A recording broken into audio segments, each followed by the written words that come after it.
Welcome to the third episode of the Nerd Chatter podcast, where last week we had a little catch-up segment on the MCU. This week we're going to focus on DC as a whole. And as always, I'm joined with my co-host, Garrett. What's up, man? Not much. How's it going? Not too bad. And as per usual, I'd like to start off the show with a free game segment with games that we come across that are free or heavily discounted. This week we have Gen Force 1 Mutagen, which is free on the Epic Game Store until July 7th. It's like an indie top-down RPG with a retro feel. Also on Epic Game Store until July 7th, you have Hood, Outlaws and Legends. That one's kind of like a third-person action-adventure game. It looks pretty good. Then you have, I think it's Iratus, or Iratus, Lord of Dread, also free on Epic Game Store until July 7th. And that one's kind of like a turn-based tactical roguelike RPG. Now, before we get started in the general discussion about DC as a whole, we wanted to have a little trigger warning out there for anybody that might be a little sensitive about the DC topic and the Snyder films and things like that. We're not huge fans of the new DC films, and we're not going to cover them too much. We're actually going to talk more about the 90s and growing up with DC and kind of the evolution of the characters and, what we remember fondly. So to get the conversation going, we're going to have a little bit of a discussion about growing up with DC and some of the movies that we saw and the toys and the comics and things like that. What's your experience with DC? I mean, my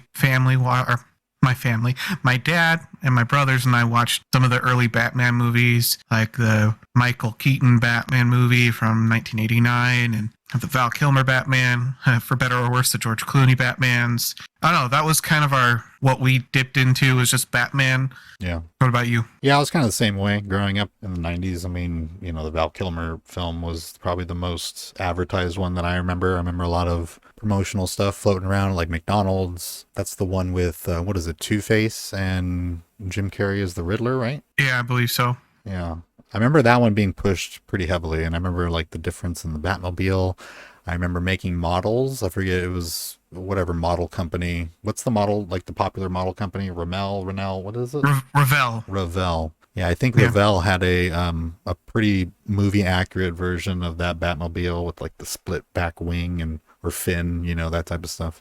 But goofy movies. What about the original one? Was it 1989 Batman? Yeah. What'd you think about that one growing up? I mean, I really liked both of the Michael Keaton, because that's who was Batman, so I keep track of that. That was the one that we watched the most, at least from what I can remember. So, like, by the time it hit TV and everything, I just don't remember that as a kid when I would just be playing with my Legos, in the living room or whatever, as a very young child watching Batman and, seeing Danny DeVito and Jack Nicholson and all of these guys in there that I equate these, huge famous actors to these Batman movies, because that's whenever the opportunity was there, that's what my dad was watching.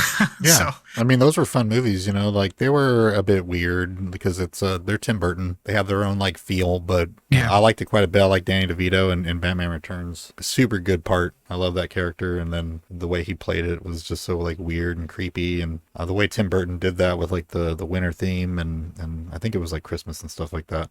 I just like that season in terms of like storytelling. So I like that movie a lot. And then the Val Kilmer one was the third one, right? Yeah, Batman Forever. I got to bring up that list that you shared. Do you want me to repost it? No, I got it. So we got Batman in 1989. What about the Superman, the Donner films back in the day? Did you ever watch those? Kind of like... I did not. I may have, but it wasn't one that I paid attention to, if that makes sense. Yeah.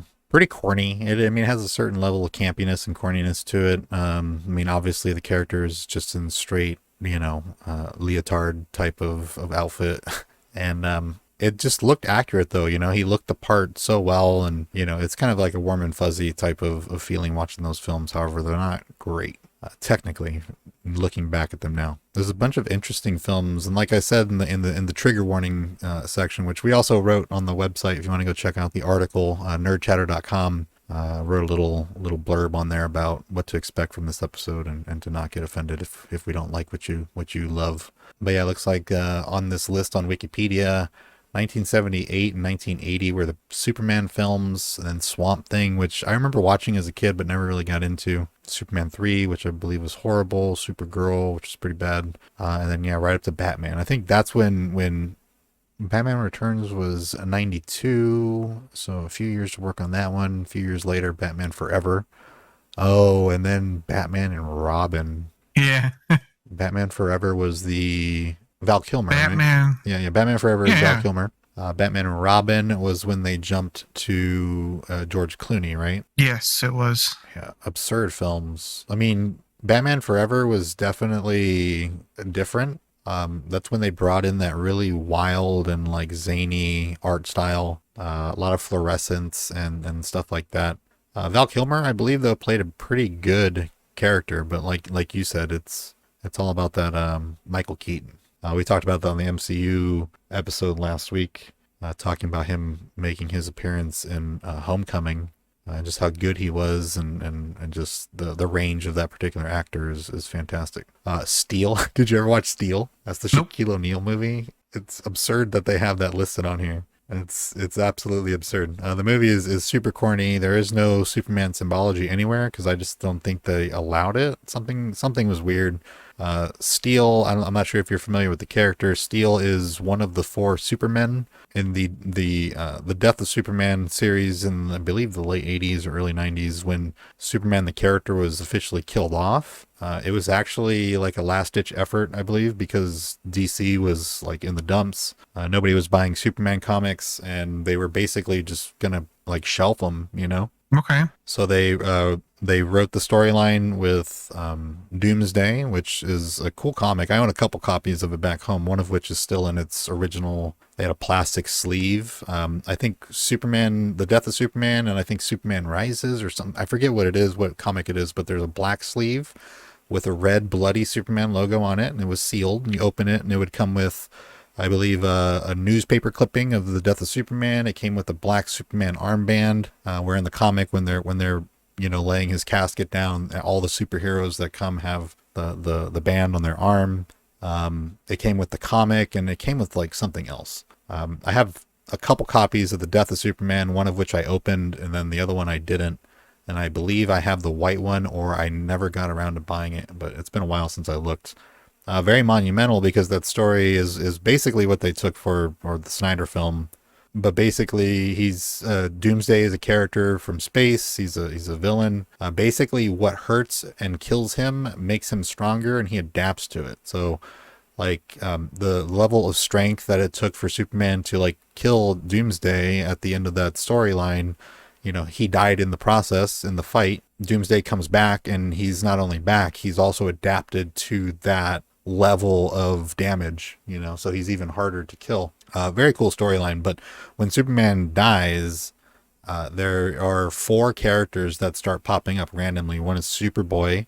I forget the specific term for the comic books, but they've brought the character back in certain capacities. But he's a young kid in a one piece, kind of like trendy Superman suit, and he has a leather jacket, and he has a yellow Superman patch on his back.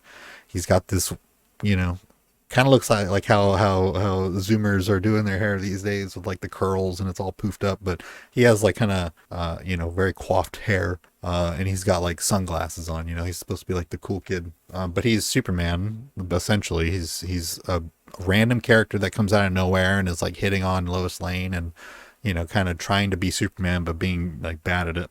Turns out I believe he's a clone. And then there's the Eradicator, which they did on Superman and Lois, I believe. But essentially, I forget the specific storyline, but I think it's like an alien or something that is kind of like Superman. He looks like Superman, and he kind of dons the symbol, but he's really kind of like a robot, or I forget exactly the thing with the Eradicator, but he's not legit. He's an imposter Superman, essentially. Then there is a Superman clone that I forget who they call. He looks exactly like Superman, but it turns out he's a cyborg. And I think he was like a Lex Luthor cyborg or something akin to that. It's been decades, but something like that. And then the fourth one was Steel, which was I think he's an iron worker, and he looked up and admired Superman so much. And then when Superman died, he saw that there was crime on the rise, so he fabricated a steel suit that he uses and a gigantic hammer that he goes around and he does his own version of justice under the Superman symbology. These four characters are all considered imposters, and then eventually Superman comes back. Turns out, I think he didn't die. His heart rate slowed down to like one beat every 7 days or 14 days or something like that, and in that time there's an entire storyline where he's in his head and he's like fighting, and he's in that black Superman suit, and he has like steel bondages around his wrists, which is part of his enslavement. It's like this crazy storyline and all that. So that was the inspiration for a lot of the Superman storytelling in the Snyder films. But that was the deal with the 90s, was that they killed off that character to bring him back. And then one of the characters that came out of it was Steel. And then they decided to make a super cheap movie with Shaquille O'Neal about it. That's the story. I mean, Shaq made a couple movies in that time frame, like Kazam and stuff like that. They're all cheap. Yeah. Oh yeah. I mean, it's like Hulk Hogan and his, three ninjas and that type of stuff. Let's not talk about him. We won't. Oh no. There's the Halle Berry Catwoman, which I actually never saw. I just saw clips of it, and it did look pretty bad. That's pretty much all I have to say about that, to be honest. Have you ever seen Constantine? Nope. Constantine is like one of my favorite just comic book movies in general.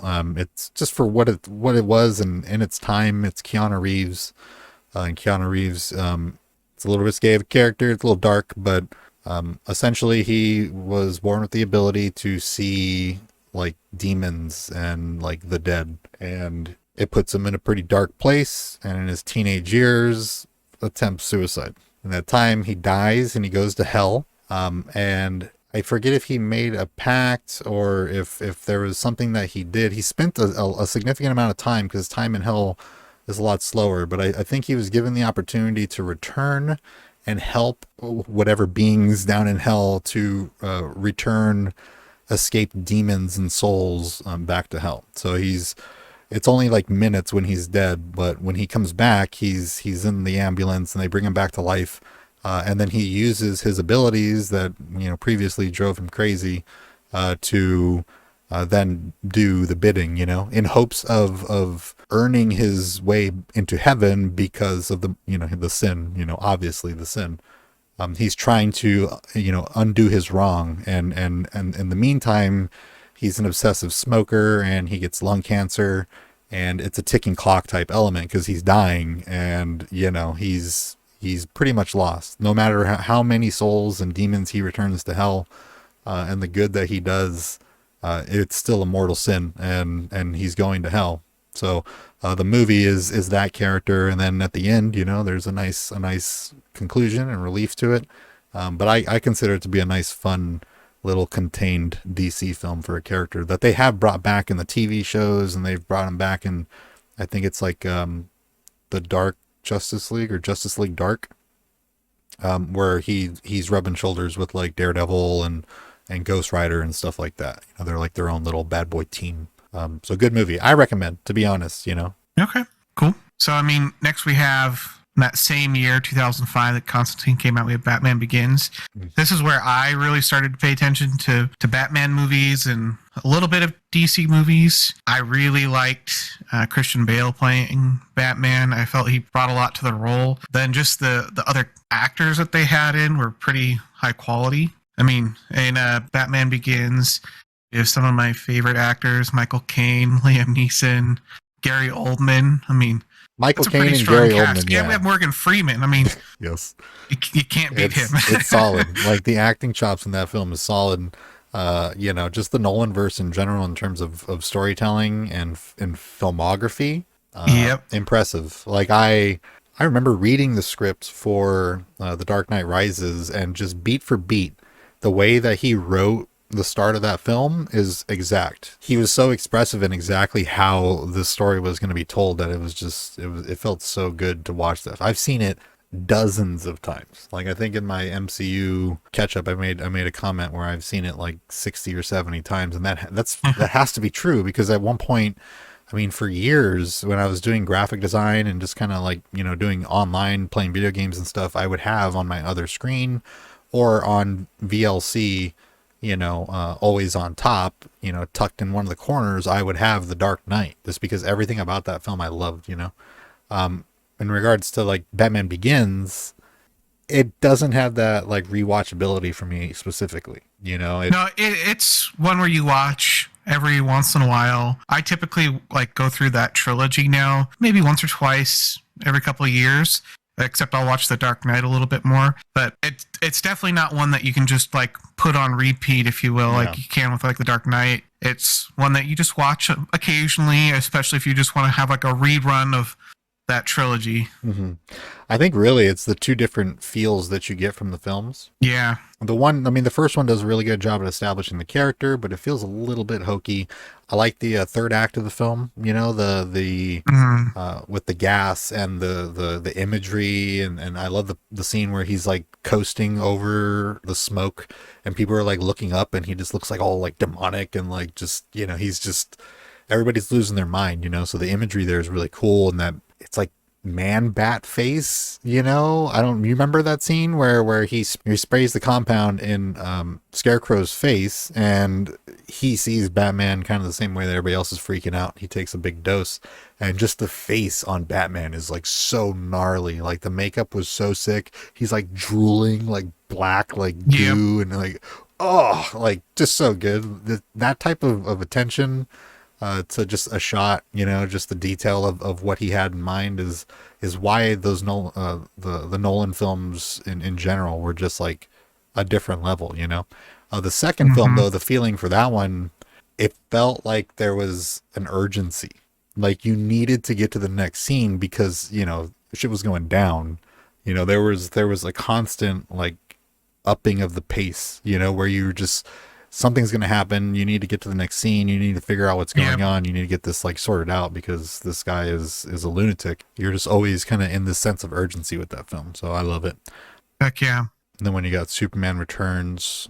Yeah, I didn't catch that one. I mean, didn't you catch that? Yeah, Superman Returns was the one that I think was, it's supposed to take place between the second and third film or the first and second film, between two of the original Donner films. It's supposed to pick up where that left off. It's a fairly emo storyline. The action is kind of lame. I think it's made by Bryan Singer for one thing, so the storytelling is definitely different. You know, we don't talk about Bryan Singer anymore, but I believe he was the one that made that film. He is Okay. directed by Bryan Singer.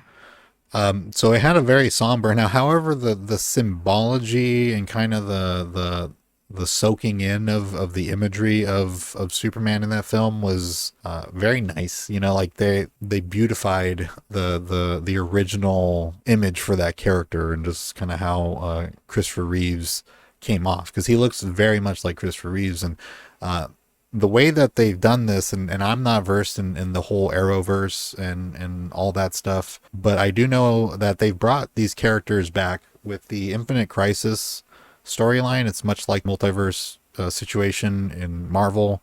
They both have their stories involving parallel universes, and that's how they write off, you know, this Batman is different from this Batman, and this Joker is not in the same world as this Joker. That's why there's two of them. You know, you do see I forget what's his name, the character, the actor, Brandon Routh, I believe it is. He comes back in a future role as Superman, but he plays, I believe, the Kingdom Come Superman, which is my favorite version of Superman. I do believe, I haven't seen it, but I do believe I've seen pictures online of him in the black symbol Kingdom Come outfit, which it's after everybody he knows and loves dies of old age, and he's kind of left alone without the people that he loves, and he's kind of went off and did his own thing, and he's not really involved with society anymore. And people with superpowers have become common because people have the ability. I think there was just something, I forget the storyline. I have to go back and read it. It's been a while, but there's an abundance of villains and superheroes just going around causing mayhem and havoc, and these faux heroes that are out there just doing renegade justice, and it brings Superman and all the other Justice League out of retirement. But it also revolves around a scenario where there's potential to be a catastrophic, you know, ending of civilization type scenario. It's very heavy in biblical references. The beauty of Alex Ross artwork in that book as well. So it's kind of cool that they took those characters and they've kind of added and adapted a little bit. So that's really all I got from that film. Aside from that, Superman Returns was really boring. It was very showy in terms of imagery, but that's pretty much it. Did go see it though on release day. Dark Knight. I mean, I said what I like about Dark Knight. What about you? I mean, Dark Knight is just such a good movie. The acting, literally all around, is fantastic. I mean, I just want to talk about Heath Ledger. I just want to talk about him, everything that went down with him. I mean, it's super tragic. What happened and everything that he was doing to get into the part of Joker ultimately led to his death. Like, that's super sad. Yeah. But I mean, he did such a good job. I think he locked himself in like a hotel room for like 3 months or something like that, and just kind of like doodled and intentionally lost his mind. I don't recall the official cause of death, but I recall there being drugs and stuff involved, and a combination of certain things. Yeah. So I just looked it up. Heath died on January 22nd of 2008. So the movie hadn't even come out yet. I do remember that. That was really telling, and not telling, just really weird to have that happen. They did a toxicology report where they found a whole bunch of prescription drugs, and it looked like to be an accidental overdose of the prescribed medicines that he was on. I mean, he had oxycodone, hydrocodone, diazepam, and there's lots of different, I'm trying to think of what they're called. I think benzodiazepines. I think that's the official term. Well, oxy. I mean, you can OD on oxy alone. You don't need to. But it was the combination in this instance that did him in. Super tragic too. I remember growing up too. Super tragic in high school. I mean, chicks were so about that dude. What was it? A Knight's Tale or something that he was in? Oh heck yeah, man! He was like, I mean, even as a guy, that movie was epic because he did such a good job. I mean, I never saw it actually, but I do know that you haven't. I would recommend it. I mean, he was like the Robert Pattinson Twilight type, level of hysteria at the time. And you do have the stars being hit with questions and stuff when premiering the film and doing interviews and stuff like that. I remember. So really sad, because just what he did with that character was so good. And at the time, people were cautious, much like any other version of the character since. But what he did with it was so unique. Well, it was revolutionary for the Joker character. Yeah, because before that it was just wild and zany, and angry. But he made him like crazy. That's because there's a certain. I mean, he's like a slapsticky type of character in the comic books. Very wingding type of silly. Yeah. But at the same time, he's insane, and you're afraid of that insanity because he has an obsession with knives, and he is determined, and he is that anarchist type character, and the way that he depicted it, even if he didn't look that way, would have came off the same way. It just an amazing performance, and super sad to see that we weren't going to get any more of it. Yeah, I mean, from what it sounded like, there was going to be more in The Dark Knight Rises, but I mean, they completely wrote him out because they didn't want to replace him.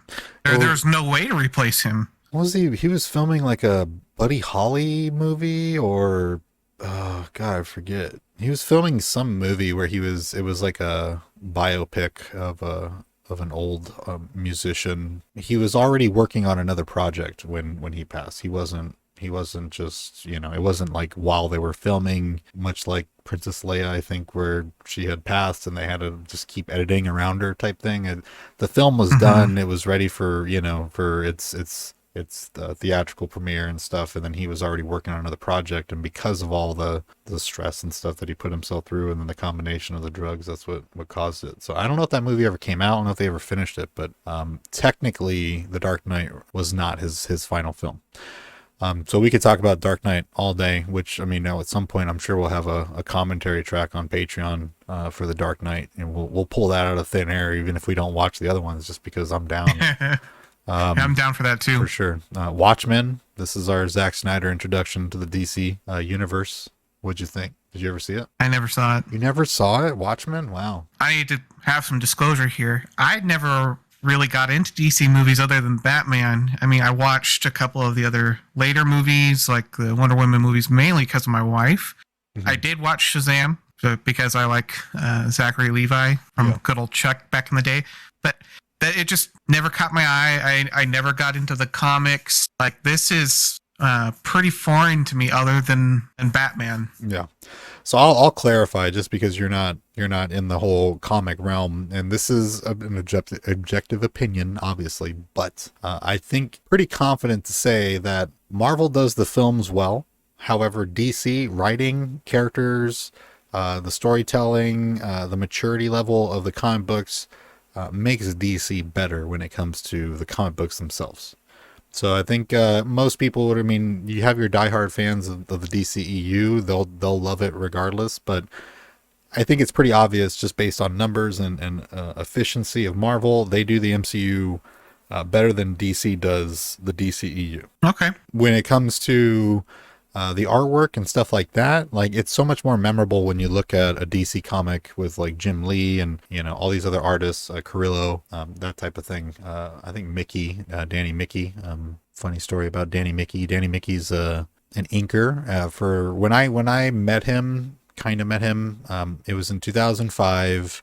I had moved down to San Diego after high school, and we were trying to start this kind of like online brand that revolved around my buddy who skateboarded, and he needed sponsors, so kind of made a sponsor for him.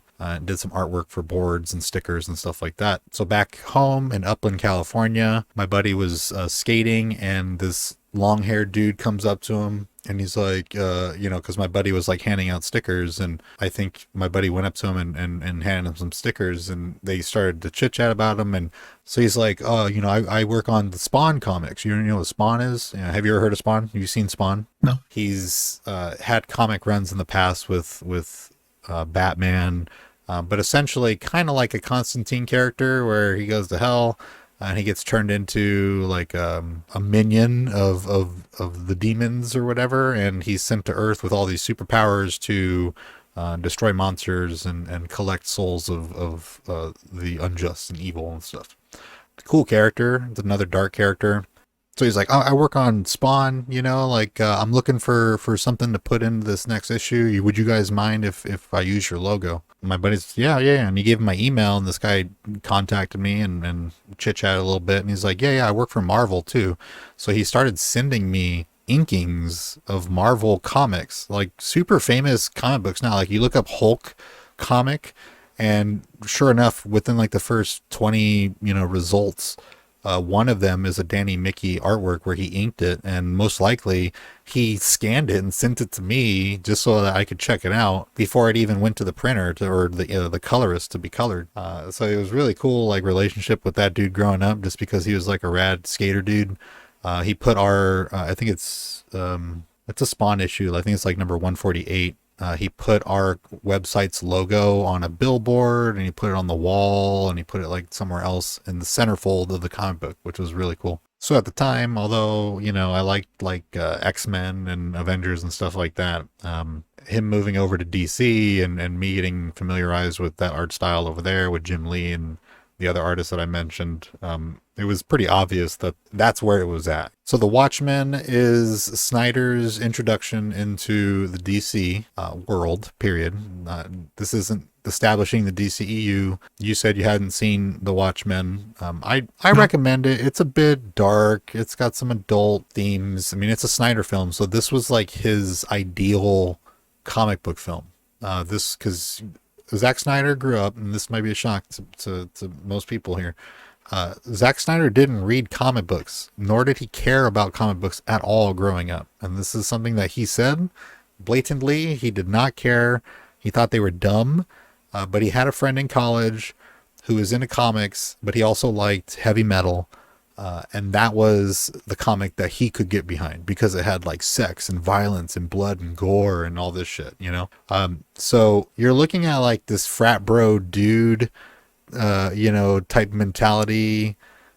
When it comes to making these properties, he literally is just like, yeah, that's cool and all, but how come nobody's getting their heads cut off? And like, how come there's no like adult stuff? Like like rape and violence and stuff like that. That should be in there. He actually made a comment at one point saying that, if he had his way and he had, the opportunity, he would build a world where, Bruce Wayne was in prison, and while in prison, he was raped, and that would, affect his outlook, and that's the type of storytelling that I want to tell, a more adult type storyline where something real like that affects the character and really changes the way that the storytelling is being done.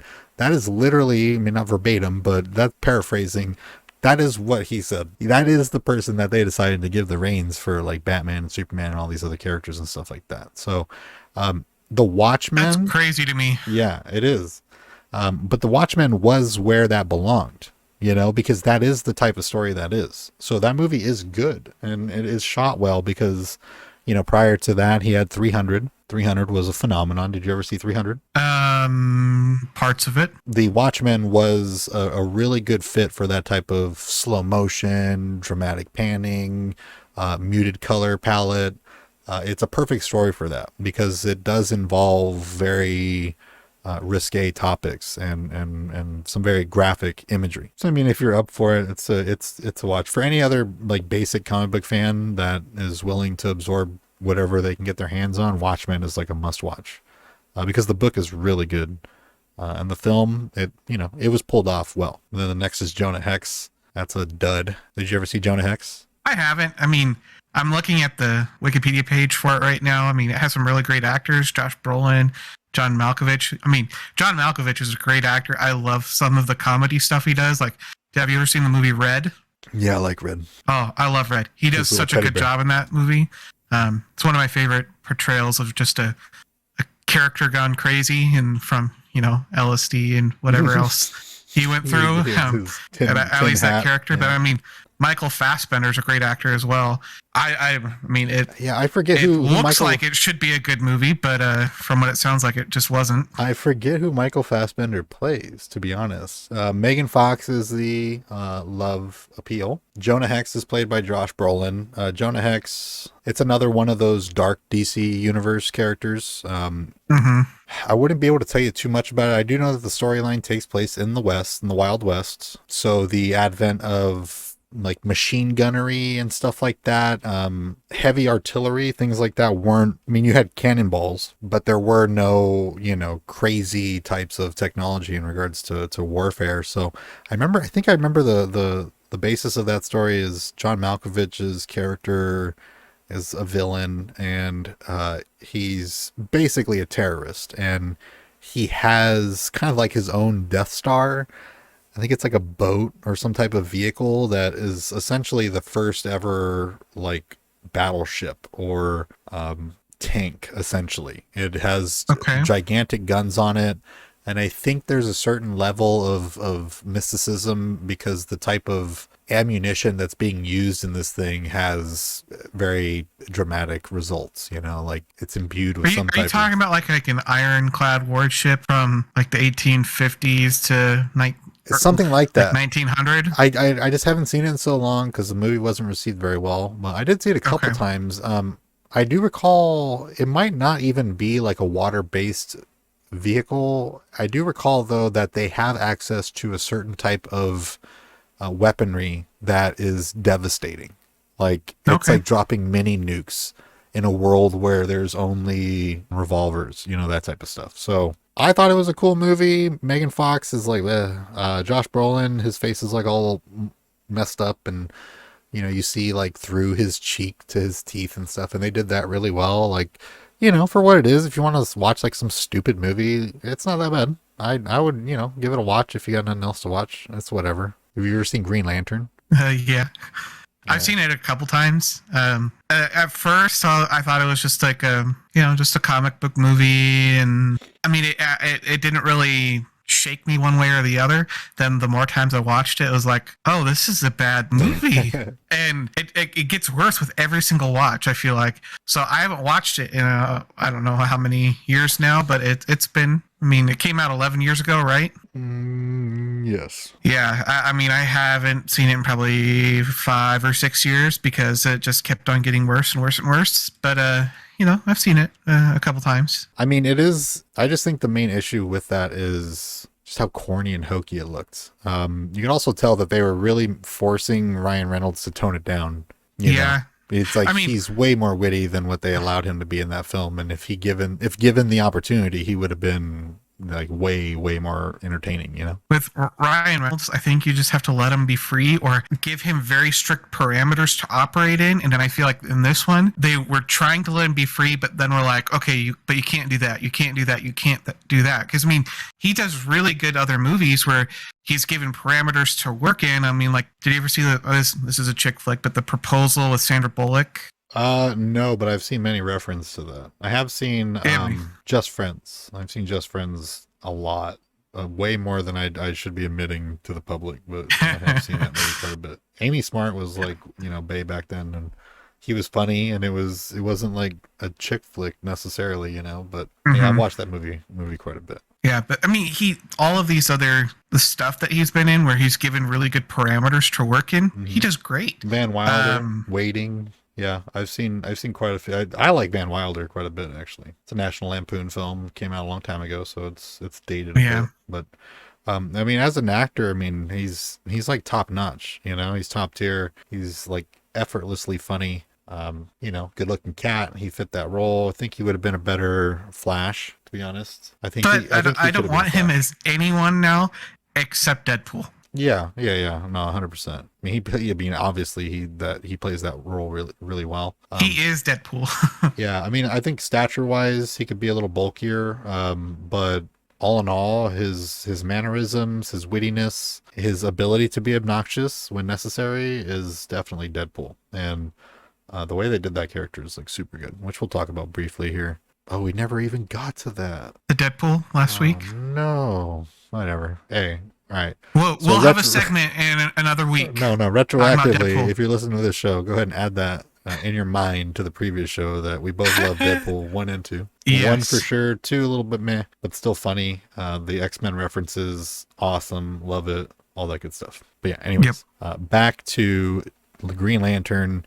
It was the visuals. I think the environment he was also acting in, the green screen overload, his probably not even being next to the actor he's supposed to be talking to. It just makes it difficult to act, which, we didn't really get into when it came to the trilogy, Star Wars. But the prequels, that was rough. I mean, those guys it's hard acting in a room that's all one color and sometimes not even with another actor. You're talking to like a ball on a stick. Yep.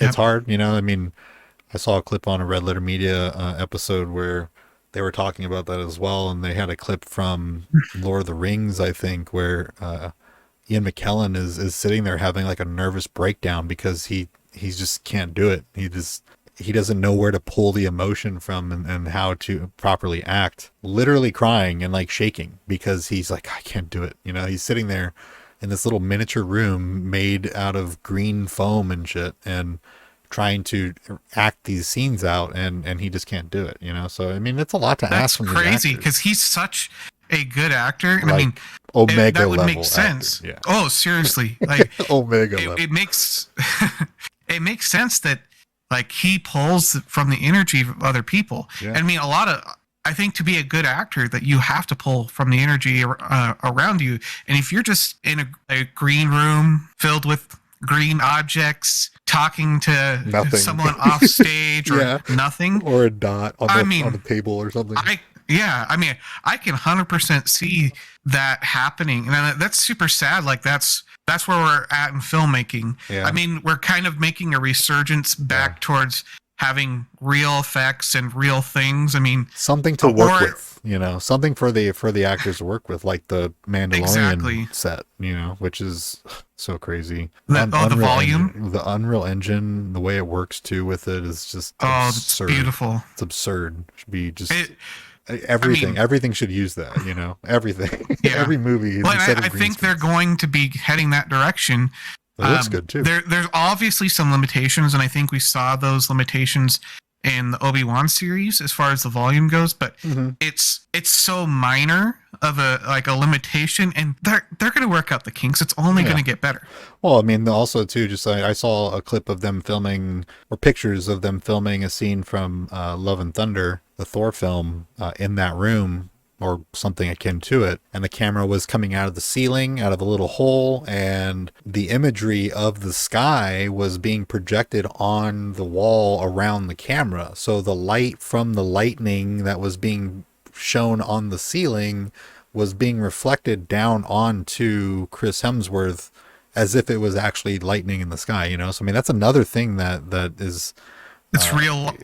it gives off that reality, you know? It's Yeah. like, oof, oof. So, I'm really excited for that technology to really blossom. Yeah. I mean, it's already doing so well. It's like I said, it's only going to get better, and it gives a feeling of realness to the actors that we haven't had for a long time, because it's just been green screens. Exactly. They're pulling it out. Green Lantern walked so that Mandalorian could run, you know?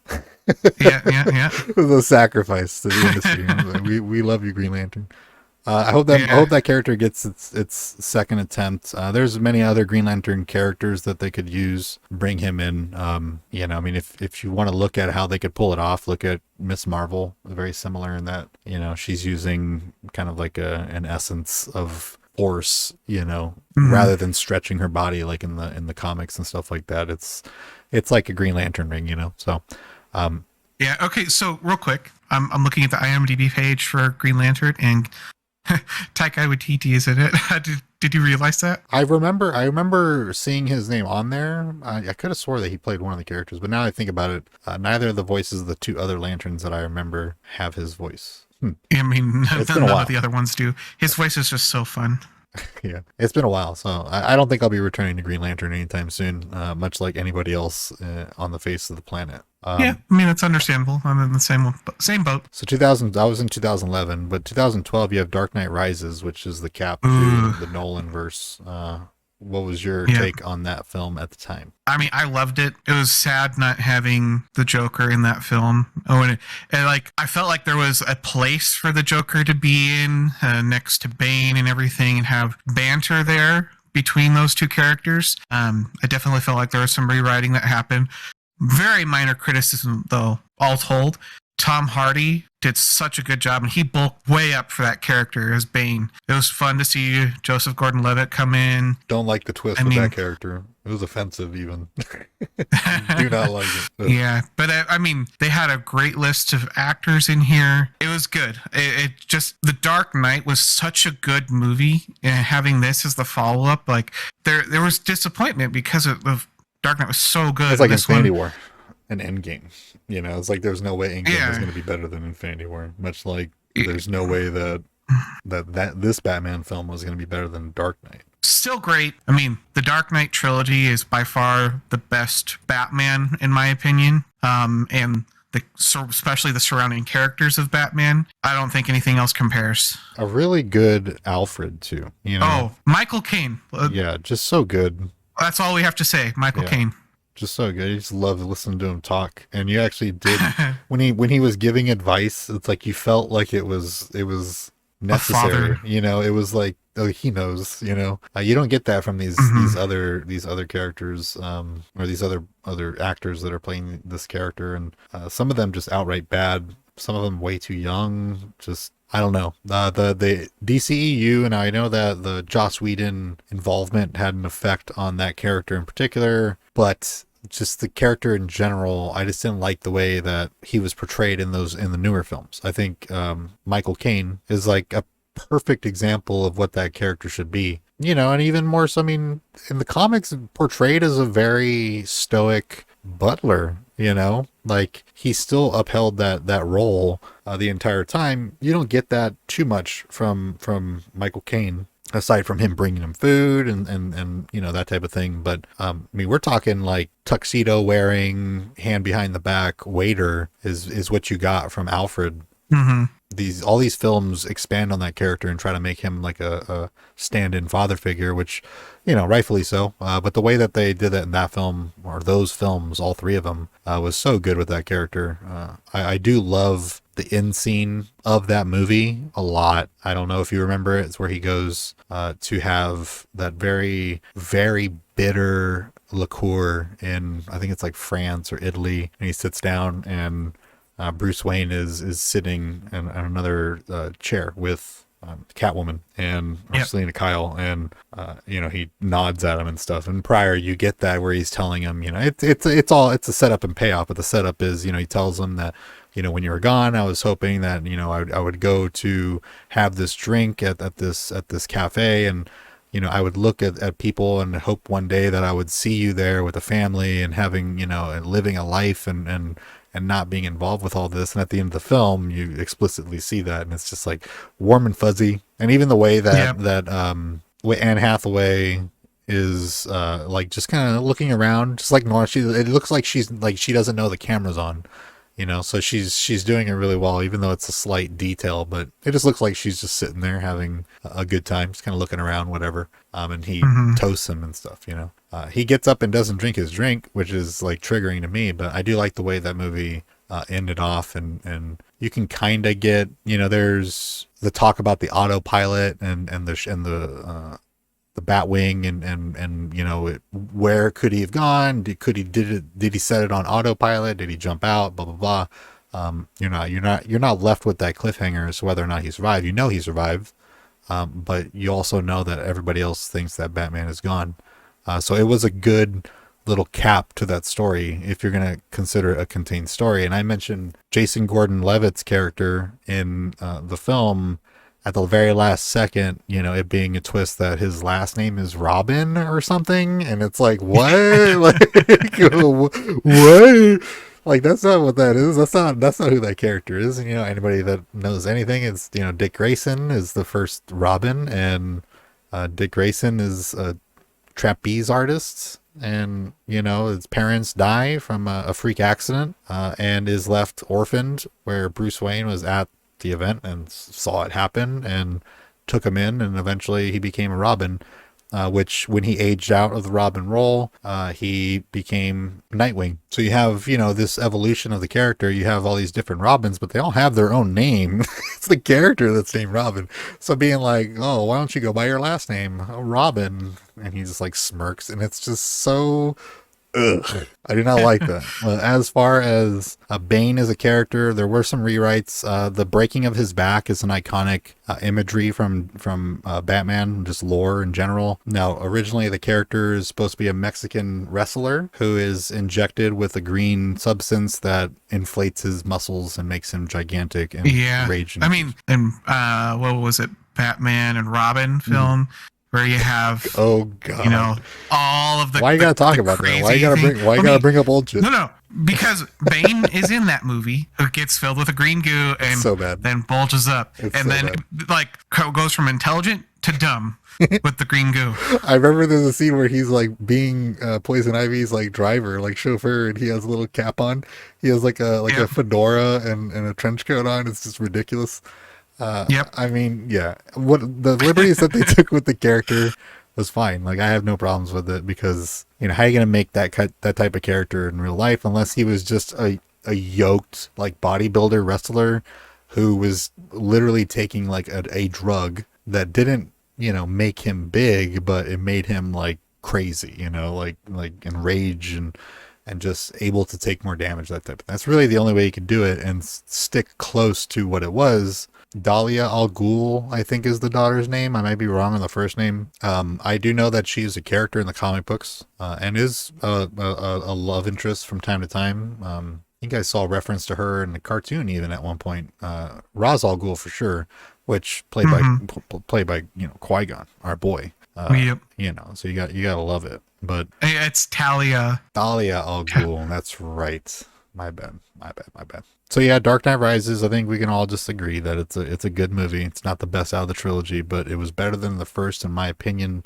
But nothing will ever beat the Dark Knight, probably ever, to be honest. I mean, Infinity War maybe, but it's pretty perfect movie to me. No, I completely agree with the assessment as far as the trilogy goes.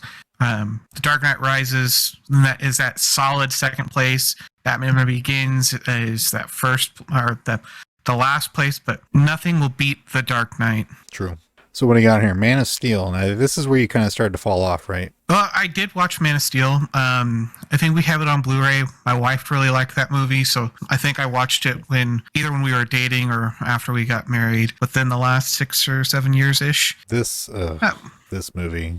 This okay. So like, we all grow up with our favorite comic book characters. We have of course. our preferences. Mine was Superman.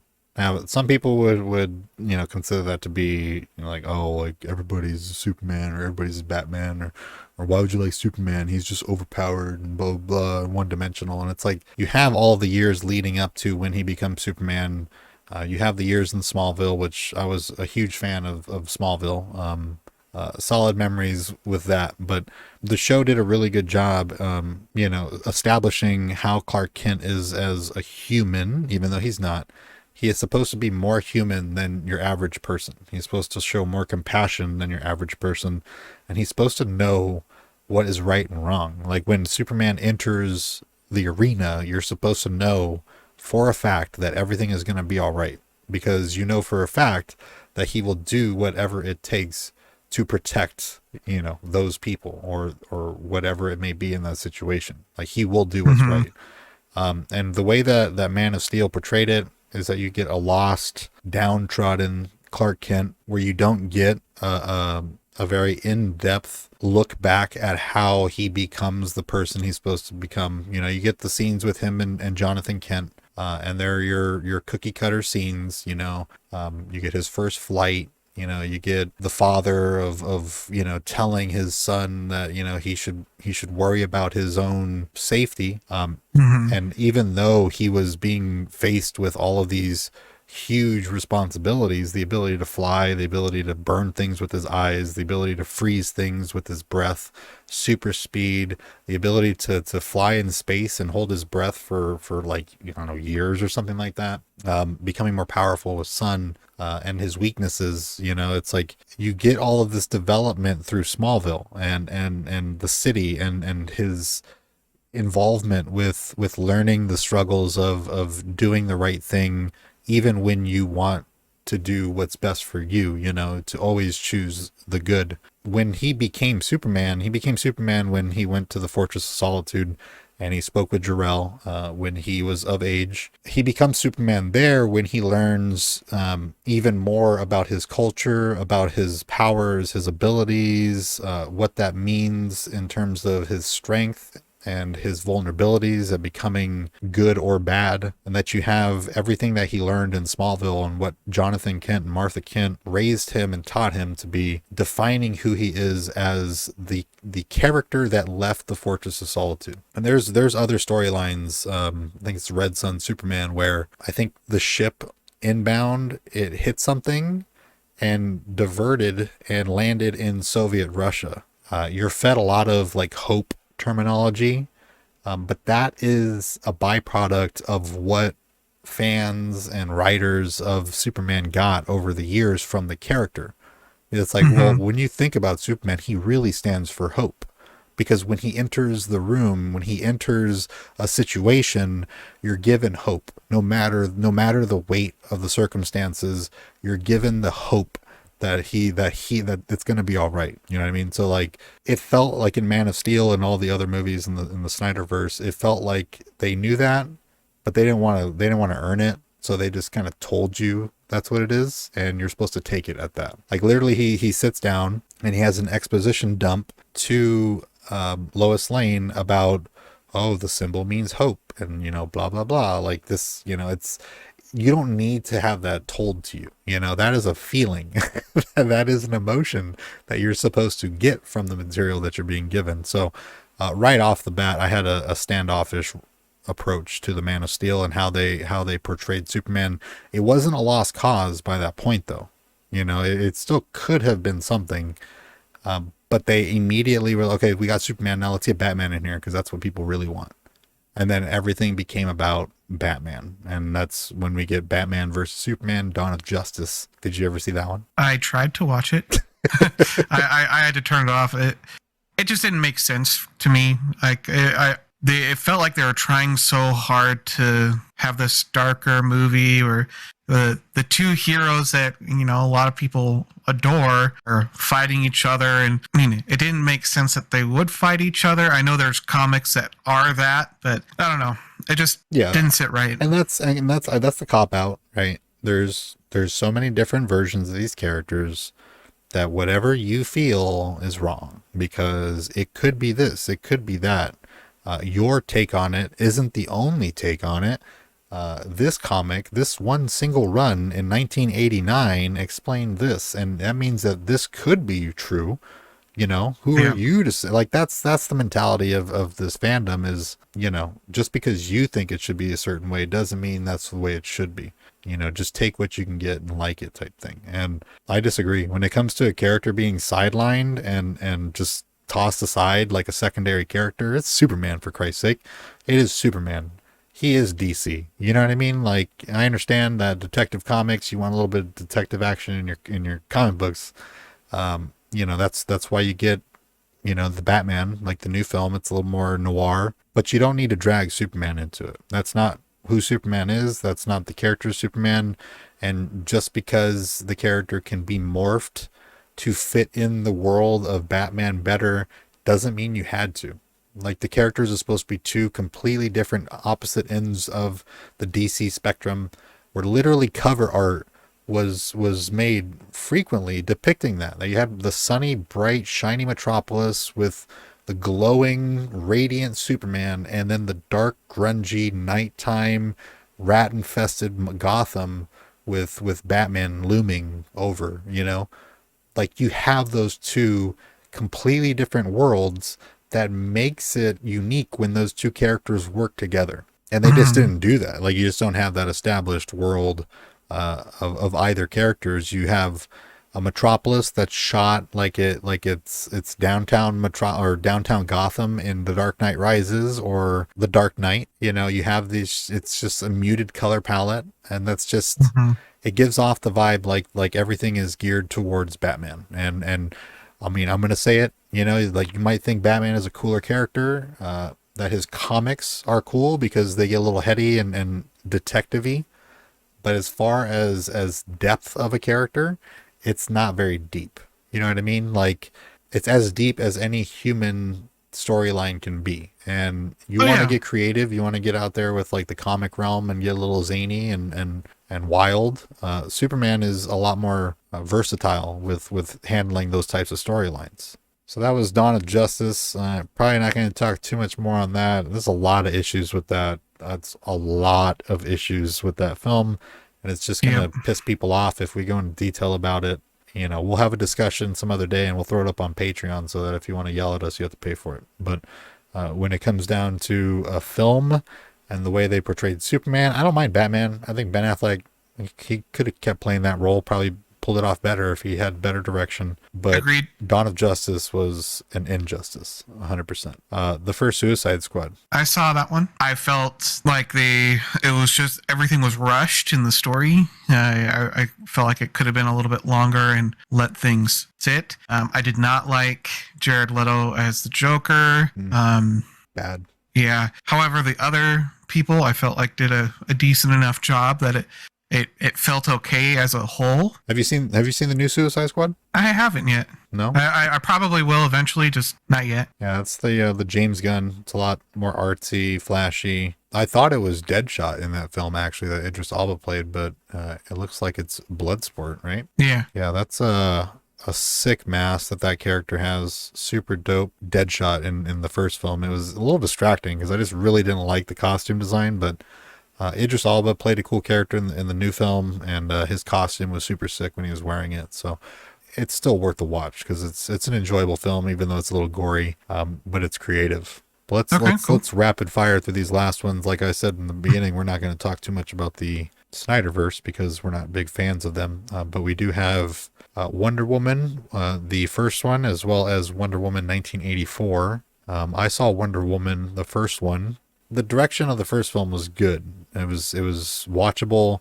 The movement and the action was a lot better. The CGI, the stagger, the uncanny valley aspect of the CGI that Warner Brothers does for these DC films are kind of hokey. But Wonder Woman felt more genuine. It kind of felt like, I mean, it was still using CGI, but it kind of felt like an Iron Man or a Captain America level realism and proper combination of CGI, and it fit really well. What was it? World War One, World War Two? I believe it had World War One. Oh man, it's been a while since I've seen it. Yeah. You saw Wonder Woman 1984, right? I did not. I did. I did watch it. My wife really likes the Wonder Woman movie, so we've seen them a couple times. The second one is kind of interesting. I mean, it's a jump in time. They have that. There's a stone that they have in the movie that grants you a wish, but there's a cost of your wish. And our boy Mando, Pedro Pascal, he plays the lead antagonist, if you will, of the movie, where he's basically having all these people wish things for him and building up this big empire. But one of the things that Wonder Woman gets is what's the love interest? Steve Trevor gets him back as part of her wish. And yeah, I saw. Didn't she like make a wish and then just some like random person turned into him or something? Yeah, it's kind of crazy, and it ends up being like it's kind of dark in the end, and because she like goes off with this person who like had a life and like essentially disappears as that person for the whole movie. Yeah, and what's that all about? It's kind of a little weird. Like I said, it's pretty weird. So Pedro Pascal's character is Maxwell Lord, which is a supervillain that does appear in DC Comics. Yeah, kind of like grant you wish. Didn't he wish to be like the stone or something? The stone. Yep. He wished to be the stone, so that's why he was having other people wish, because you could only have one wish. Mm-hmm. And so like he like created this Ponzi scheme, essentially, is like, or I don't know if Ponzi scheme is the right word, but it's this scheme and whatnot that where he would have people say, well, what do you wish for?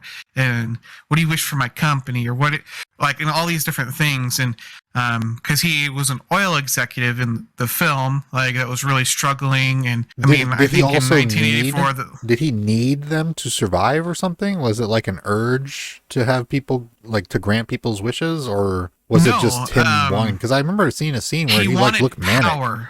Yeah, he wanted power, and so he basically became extremely drunk on power and just had this like need to keep on going of having this like complete power struggle. I mean, at the end of the movie, before he's defeated, like he is the oil empire, and like there's crazy stuff happening in the Middle East in the movie, and because he's taking over all the oil, it's weird. It's weird. I think the first Wonder Woman movie is much better than the second one, but like I said, I love Pedro. He portrays one of my favorite Star Wars characters now. So I mean, I think it's worth a watch when you have 2.5 hours just to drop. It is a longer movie. That's rough. Yeah, that's a rough one. I just don't like Gal Gadot as like an actress. I mean, it might be harsh. I don't think she's a great actress in these DC roles. She might also be another one who needs to like feed off of her environment and other actors and stuff like that. I just don't think, for one thing, she doesn't, in my mind, like fit as Wonder Woman. Because I mean, Wonder Woman. I'm not trying to say they have to live up to a certain image or what have you, but Wonder Woman was an Amazonian. She was beefy. She was a buff chick. You know what I mean? Like intimidating, like toe to toe with Superman type stuff, and. It felt like a little, like I understand, like, somebody of that stature could be just as powerful. I'm not saying anything like that. I'm just saying that visual, I just don't get. I get somebody who's at Comic-Con dressed in a Wonder Woman outfit is really what I get. You know what I mean? You see people who do cosplay of Wonder Woman online where it's just like, that's the stature. Like that chick is ripped. You know what I mean? Like that's exactly how I want Wonder Woman to look. I didn't get that from her. Superman, I mean... He, in those films, say what you want about the costume design and stuff like that, but him as Superman, as Clark Kent, he looks perfect. You know what I mean? Like he looks exactly like you would want Superman Clark Kent to look. He's very defined jaw. He's a big dude. He's muscular. He can pull off that dorky role, but at the same time look yoked in the suit. Like.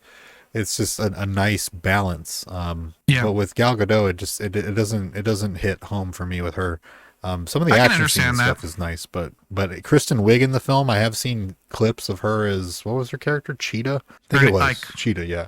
yeah, but her actual name in the film is like Barbara Minerva or something like Mm. that. And it's kind of funny, like when she comes across the stone, she's some type of scientist or archaeologist, and like she's super timid in the first part of the film. And Yeah, I mean, when I saw the Kristen Wiig scenes, it gave off real strong Jim Carrey, Edward Nygma vibes. The mhm. wild hair, the big glasses, trying to, make these beautiful actors not look beautiful, and just like the doofus look, just like they did with Jamie Foxx in the Amazing Spider-Man series. Just that zany, crazy employee, or zany, crazy fan who has pimples and shaggy hair, all of a sudden becomes beautiful, and is also led down the path of darkness. Like, just so cliche. I do know that Cheetah is like one of the main antagonists in the Wonder Woman universe, so it's a character that probably should have been put on screen anyways. I just think it looked really bad. It looks super bad. I didn't like the way that her character looked when she was full blown Cheetah. And then the gold suit. I mean, I've seen the gold suit in the past, but yeah, the Cheetah fight with her and the gold suit was just so hokey. I was like, I am not watching this. And then you just mentioning that it's 2.5 hours. I'm not watching this. Yeah. Uh, Next up, I get Shazam. well, there's I really like Aquaman. You Shazam. didn't watch Aquaman? And You didn't watch Aquaman? no, why would I? And you call yourself an Amber Heard fan? Good God. Oh, hell no. You take that back. So Aquaman is actually a fairly decent movie. The CGI on it is a bit wonky, but hey, in terms of the DC films, it's probably the most watchable. And Jason Momoa is a likable person, so watching him have fun in any capacity is always a treat to watch. So if you can get past Amber Heard and her crap acting, and some of the CGI and the way they made William Dafoe look, I can't believe they did that to my boy's hair. But if you can get past that, it's whatever. The Ocean Master, I believe it is. I forget the villain's name in it. Super corny, super super super corny. The fight scene, anything involving that character is super corny. But if you could sit down and watch it for Jason Momoa and like that character specifically, it's not bad. Okay. It's not bad. It's not. I would. You brought up Shazam. I would say Shazam's a better film, but Aquaman's not terrible. What did you think Okay. about Shazam? You like Shazam? I like Shazam. I watched it because I like Zachary Levi. He was in a show in the mid 2000s called Chuck that I really liked. It's about this like geek who becomes a spy, and I don't know. I wanted to watch it because I liked him as an actor, and then I just really liked what I saw. It's about this kid who's an orphan, is in this foster home, and is just struggling to find himself, and then becomes Shazam. And I don't know. It's really fun. I think they're coming out with a second one in the next year or two. I think that will be a fun movie. It's just a fun movie, if that makes sense. It's a funner I movie feel for like what they did. DC offered normally, for sure. Yeah, it doesn't take itself too seriously, and I appreciate that about some movies where they know it's a little bit goofy, but they treat it as such and not trying to be so serious with it. Yeah. So I did appreciate it for that. Yeah, and he made his appearance in the Marvel universe. You knew that, right? Zachary Levi? Yeah. As what? He played Fendrel in 2017. Played Fendrel in Thor Ragnarok and Thor Dark World. He also played Fendrel. I don't believe he played it in the first film. No, the first one was Josh Dallas. I'm looking at an article from Entertainment Weekly where it says that he won't be reprised. I'm pretty sure the character was killed, so I don't think I don't know what they did with the character. I forget. I didn't even know that character was shown in Ragnarok, to be honest, but I believe the character was killed off. However, he made comments about like how basically he chose DC. Like those are his boys. So he's not planning on doing anything with the MCU, and it's like everybody's like, all right, well, who asked? but I like Shazam. I like him being that character. I think he's funny. He's got a good grasp on that character. And for anybody that doesn't know, Billy Batson originally, I mean, he was an orphan. But also he did like side hustle DJ work for a local radio station. So he was supposed to be like a disc jockey. And one day when walking home, very kind of in his head about his life and stuff like that, he runs into a homeless person who he helps. And after doing so, that is Shazam, the wizard, who takes him to his, I forget what it's called, but his particular lair, where he has the sins or whatever, the seven deadly sins. And he imbues him with the power of Shazam. His character is not called Shazam. This is a big thing. And now that we're rounding out these discussions, if you really want to get confused, look into the history of Shazam and Captain Marvel and where that has gone over the decades. But originally, Captain Marvel. Okay, so I'm going to go over my memory here. Some of this could be inaccurate, but for the gist of it, you have Shazam is the phrase that's yelled by Captain Marvel to become Captain Marvel. It's yelled by Billy Batson to become Captain Marvel. Captain Marvel, as I'm sure already that's confusing. You have Captain Marvel in the MCU. The original name for Shazam, or whatever they call him in the film, I forget, is Captain Marvel. It's just Shazam. Yeah, that is not the wizard is named Shazam. The wizard that gives him his power. So when he yells Shazam, he's yelling the name of the wizard to give him the power at that moment. So it's not like a Shazam, it's a Shazam. Like he's yelling at this guy through the ether to give him this power, and that's where the lightning comes from. So his character is not supposed to be named Shazam. His character is supposed to be named Captain Marvel. And that character had like a family. They're called the Marvels. And it was like a wife, Captain Marvel. I think it's Captain Marvel, Mrs. Marvel, Miss Marvel, and like something else. And there's a number of them. So there was a lawsuit at one point between DC and Marvel for the rights to the character. So DC was able to take Shazam. However, Marvel kept Captain Marvel, the term Captain Marvel. So they had to create a character to go with this name now. So they reinvented it like 4 times. I think the first version of it was kind of a lame duck. And then as they went on, you started to get what you now know as Captain Marvel in the Marvel universe. Yeah, I think Captain Marvel has always been a woman in Marvel. And then there's Marvel, which is referenced in the Captain Marvel films. I think she actually makes an appearance. That's supposed to be like a wizard guy, like type character. I don't say wizard, but just like one of those types of character. Marvel. In that movie, Marvel is a Kree who disguises herself as a human, and is that's who Carol Danvers interfaces with, and they're testing this like supersonic plane, and that's powered by the Tesseract at the time in like the 70s or 80s or whenever that took place. It may have even been the 90s. Then like that plane crashes, and that's how Danvers gets the power of the Tesseract and becomes Captain Marvel, because she was Captain Danvers. Yeah. Anyways, well, I mean, and that's the whole deal with that character, and just kind of how they've adapted it over time. Even the way they did it in the film was different, and that's kind of just and going back to the DC thing, it's just that's the whole drama behind that character. So if you really want to like a good read and just kind of like fall into that pit, the whole thing with Captain Marvel and Shazam.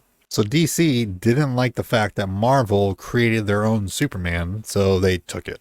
What came out the end of it, and I mentioned this in our own little off podcast discussion, that I was anticipating the Shazam movie because I think in 2004, 2005, I wrote like 140 page screenplay for my own version of Shazam, like what I wanted the film. And it was based off of the original story and foundation of the character. And what actually came out was not that bad. I thought I would be a little more judgy than I was, but I actually did end up enjoying Shazam quite a bit. Yeah, like I said, I feel like they took a really good approach to it, where they didn't take it too seriously, and it was a little bit more laid back compared to a lot of the other DC movies. Yeah.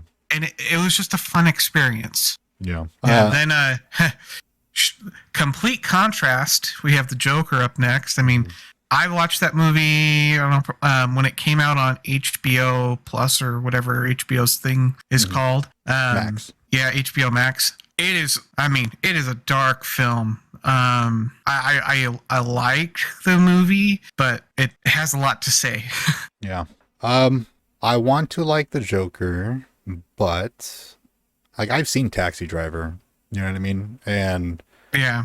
I do like what Joaquin Phoenix did with the character. I'm not a big fan of Joaquin Phoenix as like a person, though. To be honest, he's very pretentious, and I think that he takes his art form a little bit too serious. I want to say serious, but just I mean, pretentious is the term. You know, And that's fair. That's fair. it's what he does with characters, though. I mean, I love them in like Walk the Line or something like that, or Ring of Fire. Yeah, Or the something. Johnny Cash. Yeah, really good in there. Other roles, just seeing him growing up, you know, and he's always, I mean, Gladiator, you know, super good. Joker, I mean, what he did with like the laugh and stuff, it's like, yeah, you know, I get it. I get where they're going with it. However, the basis of the film was just a ripped concept. And you know, I like all the scenes that lead into it. You know, that I'm talking about the scene at the end where he pops the dude the head. You know, um, Yeah. what I don't like, And that was Robert De Niro's character, right? yeah, that was That he- Robert De Niro, yeah, yeah. the TV show host. Yeah. I understand the motivation. I understand how he got there. I understand everything about it. I understand the figment of his imagination in every context that's presented. I understand the ambiguity of the end scene. Like I get it. It's just I didn't like the turn that the character took from the scene prior to him being on the show to him sitting down and talking. Like I don't know why he was acting that way when he was on the show. It's like I like what he said and how what he ended up doing. Totally get it, but the way that he was delivering those lines, and the way he was just kind of interacting in that scene was like super Hmm. weird. It was there was nothing prior to that would indicate that he had those types of mannerisms. You know, to talk in like that weird squeaky voice, childlike mannerisms, even when in weird situations or being nervous. Or we see him nervous. We see him in manic episodes. We see him in a wide array of emotions in the film, but none of them indicated that he would have that weird kind of dialect when talking on the show. The body mannerisms were like completely different, and I can see how somebody would say it's like, yeah, that's when he snapped, or blah blah blah, or you know, that's you know, he was putting on a performance or whatever. But it's like, man, just it felt weird. It felt like a 90-degree turn. I mean, I like the scene, I like the intensity of it, I like the emotion that Phoenix is giving. The back and forth, the Robert De Niro's dialogue. I mean, he didn't phone that in either. You know, like Robert De Niro actually did a good performance in that. You know, very genuine in the interaction, and just the way the scene was delivered was fine. It was just the way that Joaquin Phoenix kind of like changed his character all of a sudden was just so weird that And I couldn't get into it. that was probably a direction and writing choice and not necessarily an acting choice.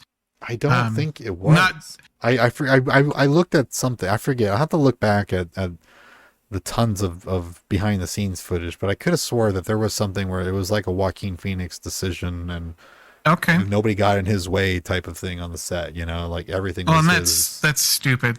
I mean, For you would assume with him though, you know, he is that type of cat, yeah. you know. Regardless, the here's my take home for that movie. It made me feel sad for Arthur Fleck and as the Joker about how the system failed him. I mean, my wife's a drug and alcohol counselor, Mhm. and I can understand how people get failed through the system, and because my wife tries to fight that, she tries to help people get over those different things, and I don't know. It just made me feel really bad that he just got lost in this big city 'Cause it support does system happen, you know. that fails him. Yeah, it does happen, you know, and Oh, 100%. And it's just really sad to know that like in this particular instance of the Joker, that's his backstory and how he goes batshit crazy. mhm. And like I'm not even knocking like the beats, you know, like the beats are fine. Some of the parts are like hokey, and it's like the train scene where he shoots the three guys, intense. The way it was shot was good, lights out. You Yeah. see the pop, and then it's like, it's not glorified. You know what I mean? It's not like glorified violence. It was like a desperate situation type of a reaction, and it conveyed that well. I think the dancing down the stairs was a bit hokey. I could see why they did it. It's, I feel bad for the people that live next to that stairwell now, because they just can't like sleep because it's just nonstop people taking pictures and filming stupid ass like TikToks and all that stuff. Same thing with the Exorcist stairs. It's now infamous. Yep.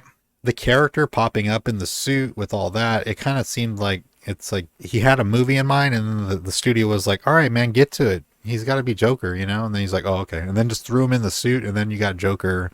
And the next time you see him talking, even though you see him in the green room and he's talking normal and kind of how I would want him to talk, like, it's like I was hoping for, like, no, this is now he's confident.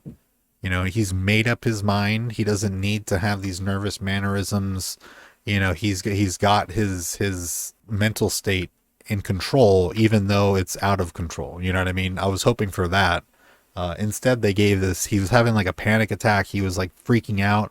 He was fidgety. It was like a different take on it. It was just my personal preference on how he delivered that scene was not quite there.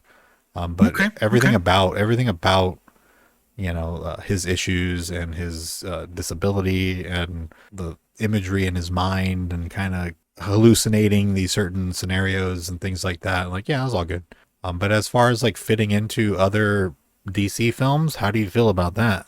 I mean, isn't it not in the DCEU? No, it's not in the DCEU, because I guess you would technically consider the Snyderverse as being the DCEU. Yeah. Or And I no. mean, looking at this Wikipedia article, it even says, like in the notes for that movie, it says not set in the DCU, and that's the same thing with the new Batman movie, the Batman. Yeah. So I don't know if they're going to be in the same universe, and And the we're going to Nolanverse. see them in close. What? And the Nolanverse, like, it's not in the DCEU at all. Like, Oh no! when they say that, they're referring to your Batfleck, Yeah, your Wonder Woman, Batfleck. your Superman. You're looking at that Yeah. that type of stuff. So like, yeah, they're not connected. Yeah, that's fair. I think honestly, anything that's not connected to that is better just by default. But Nolanverse wouldn't be in there either. No. And with Joker, it's an odd one, because Joker is who he is, and it's said in every medium, he is his opposite. Like, Batman is Joker's opposite and vice versa. It's almost as if one can't live without the other. And that's how it felt to me. It was like kind of this dead, detached world where you were living in a Joker world without Batman, and it felt like a half realized dream. Like I said, I mean, I like a lot of bits about the movie, and I like his performance.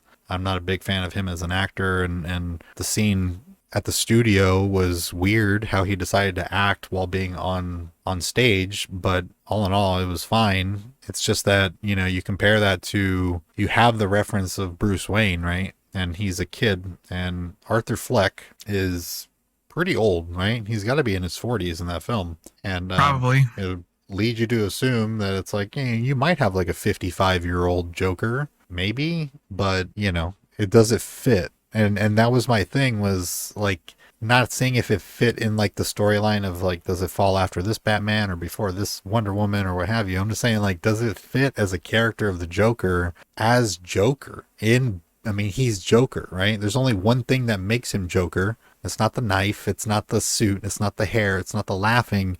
It's the fact that he is the ultimate Batman villain. And Yep. if you don't have a Batman operating in the world where Joker exists, does it even fit in a DC film? Like, could this have been not Joker and been just the same? I don't know. I don't know if I just don't know how I feel. I would need to think on that some more. I don't want to beat a dead horse in the Joker. It's whatever. If you haven't seen it, watch it. It's okay. We already went over most. Neither of us saw Birds of Prey, because why? I saw My Suicide father-in-law Squad. likes it. He recommended me to watch it. I just didn't feel the need. Oh, really? The want. Yeah. But yeah, I mean, we talked about Wonder Woman. We talked about the Suicide Squad. Did you see the Batman? I saw the Batman, yeah. Was it good? Did you not see it? I did not. No. I see the general criticism that I also agree with, that circulates that film's discussion is he does a really good job at playing Batman, but he does a really bad job at playing Bruce Wayne. And then come the slew of rationalization of, well, he's in this headspace and he's experienced this and this is where he's at in the storyline. It's like, whatever, man. Like, I just want to see Batman and Bruce Wayne at some point. At some point, the Batman was like really strong on the Batman character, but he had like no charisma, or he had no added layers to that character that really left it satisfying. But as far as like a noir detective film, it's actually pretty good, to be honest. Okay. Like, Okay. Robert Pattinson as Batman, he's a little angsty, he's a little aggressive, There, you could tell that there's a certain mindset of like, this Batman doesn't mess around. It's like, you thought Batfleck was cool with his like punching people and like smashing them through boxes and stuff, but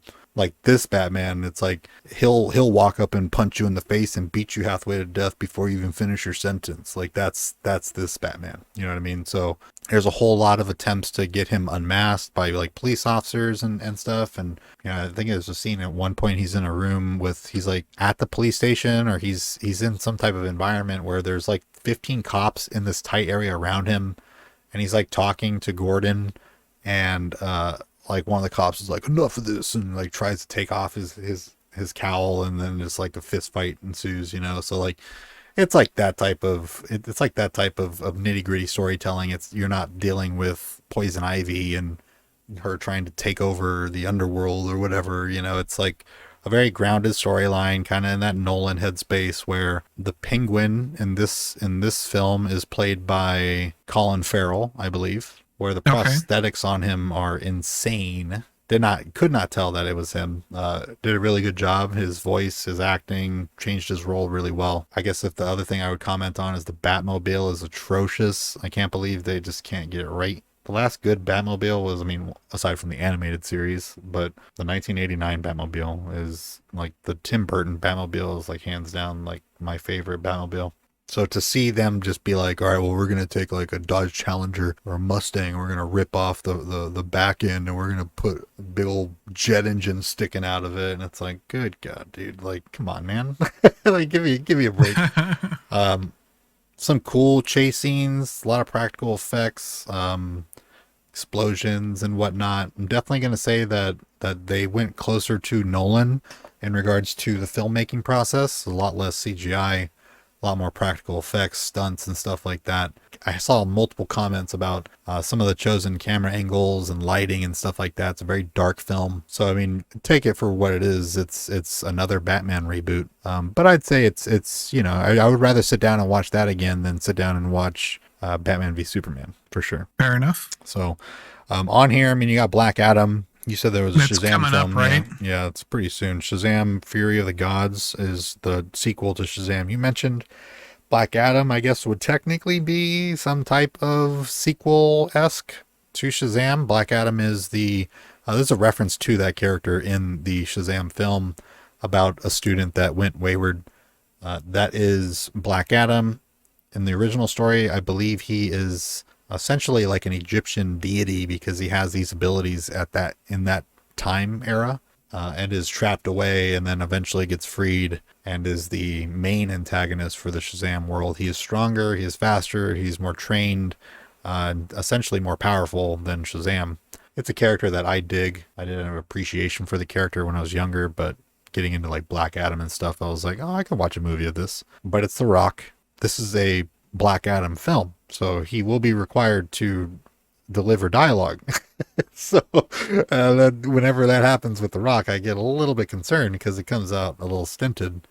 I like Jumanji, but even then, it's like a little hokey from time to time, his acting and the way he delivers lines and stuff. So, yeah, to be fair, the original Jumanji was a little hokey, so. Whoa, easy, all right.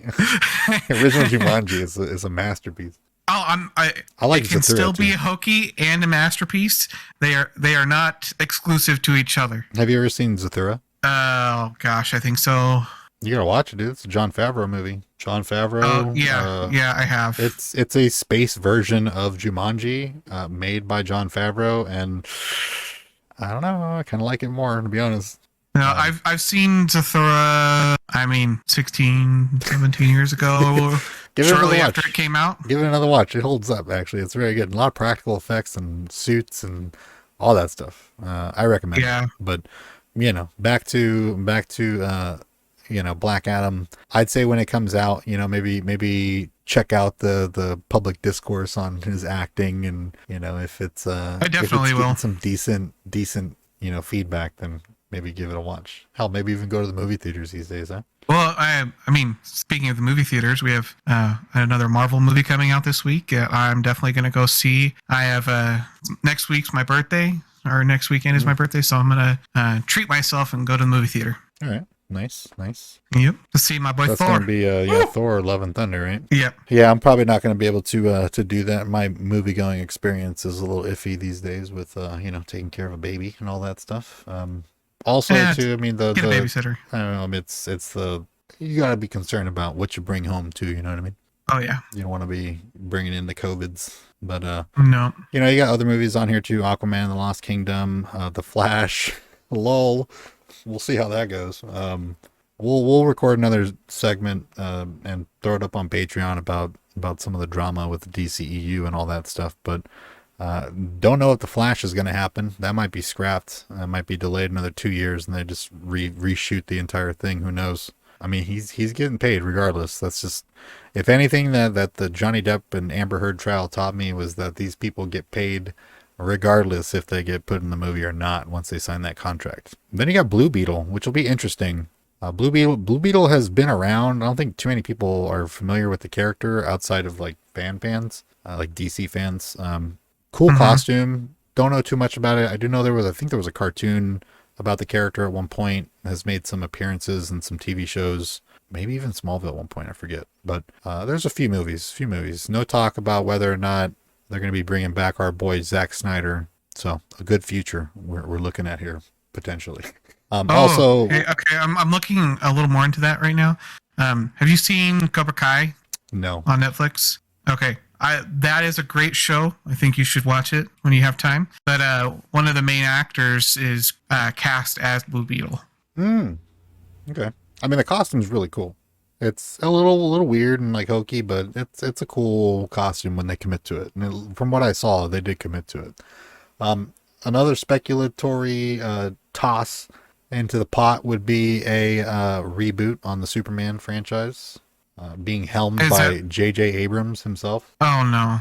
Let's not do any more reboots with J.J. Abrams Just for a while. Don't let him Forever. write it. If you don't let him write it, it'll be fine. He knows how to direct, and he's the closest to a Spielbergian director that we have in this generation. I mean, we still have Spielberg, but he's not really Spielberg anymore. He's old. He's just not. He's not Yeah. motivated.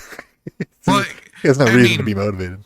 I mean, look at J.J. Jurassic Abrams Park. is a amazing. great director if you like lens flare. Yeah, I mean, watch. What is it? 8mm? Are you talking about Super 8? Yeah, that's a different format. My bad. I have not. That's a really cool movie, actually. That falls right there with like Stranger Things and The Goonies. It is literally just a group of kids dealing with a crazy scenario and them doing their kid things to handle it. Okay. It's just a really good story. It's shot very Spielbergian. It's very like movie. It's like a filmmaker's movie. People who like certain shots and angles and just the act of making film tied in with this whole like crazy story. So another one I recommend. Okay. I'll have to. I'm watch as you were describing it. I was watching a trailer without sound on it, and like it was kind of funny. Every time you would say something, like it would show up in the trailer. Like, oh, yeah, look at that. Yeah. I'll have to give it a shot. It's good acting. If you like kids, like kid actor movies like Goonies, where the kids have this dialogue between them where it's just it's no nonsense and very real, like it's a good one of those movies. It's very Goonies for sure. But yeah, that's pretty much it aside from the speculation of the reboot for Superman. I mean, technically we already got a reboot for Batman. whether or not, I mean, by this point, they don't have to stick in line with what universe they're going with. What they could just make whatever they want, and whatever sticks to the wall sticks. Yep. There's tons of stuff on TV. I mean, I could have gone into hours of Smallville alone. There's like the Dean Cain Superman and Lois or whatever it is. That show. I mean, Dean Cain now is like some right wing like crazy person, and then you have Smallville actors going to prison and all this crazy. It's like there's so much to talk about with all these previous versions of these characters and the TV versions and stuff like that. We're not even going to bother, but like I said, we're not even going to get into the specificity of these DCEU films from the Snyderverse, mainly because we're not big fans, and it'll do more just pissing people off than entertaining anybody. So yeah, I think we're going to go ahead and kind of wrap it up there. Anything else you got to say about any of these films that we maybe left out? I don't think so. I think we covered, the things that we wanted to cover and needed to cover. Yeah. So I guess we will call it there. This is a little bit longer than our last week. We couldn't really hold this in phases because this DC is not as organized as the MCU. It's easy to kind of culminate our conversations in smaller bits. This one we kind of worked down the line of the older films and negated some of the newer films. But yeah, that's it for that. We're gonna go ahead and do our standard plug of all of our social medias, which you can find at Nerd Chatter Show at Twitter, Instagram, Facebook, Twitch, and YouTube. If you want to head on over there, all the links are in the description below. And if you're listening to this on any of the podcast platforms, you can head on over to our website at nerdchatter.com. Should also throw it out there that we do, and I did mention it a couple times in the segments, that we do have a Patreon where we do extra bits of recordings or extra segments or behind the scenes or work in progress, that type of thing over on our Patreon. And link for that is also in the description down below. And yeah, next week we're mulling over whether or not we're going to do a Harry Potter conversation, because we could always talk a little bit about that. I think we're both fans of the Harry Potter universe and just kind of the wizarding universe in general. But we may kind of hold that off to a little more appropriate time of the year, maybe closer to Halloween, and jump right into what this show is actually intended to be, which is a multi-segment show on a weekly basis where Garrett and I pick up a story or two each, and then we discuss it about 10-15 minutes at a time in an hour-long show. These would be game reviews, game trailer releases, movie announcements. If we were live during the Johnny Depp Amber Heard trial, we probably would have been joking about that quite a bit. All kinds of stuff. So anything and everything nerdy that we can get our hands on, we're going to try to throw on these shows. Garrett, I want to say thank you for joining me once again on our weekly podcast. Heck yeah. And like I said, guys, we will be back next week with either the Harry Potter or right into the multi-segment show. So you guys take it easy.